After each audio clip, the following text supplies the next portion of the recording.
Hello traders, FX Pip Collector here. Today is Wednesday, April 3rd, and this is my recap of the top view videos of the day. And gold versus the dollar came in number 3 today, so we're going to do a quick recap. If you'd like to see my full top-down analysis on gold, make sure you check out the video linked at the end of this video over here. So gold made another push up today and is already back in all-time highs. Anybody that's been watching my videos for the last several weeks should be making a buttload of money on gold.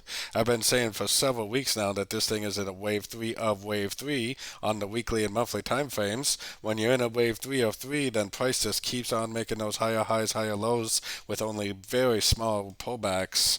So we are at a Fibonacci level. Maybe it will be an area for a pullback, maybe not. It could just keep drifting up. If it does make a nice little pullback, another higher low, 3 waves down, then I would definitely continue to look for longs in an uptrend.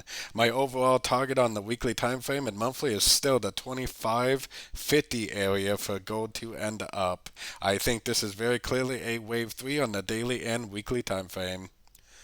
So don't forget to check out my free Discord channel linked in the card up here above, and don't forget to check out my new website linked down here below. As always, thank you and happy trading.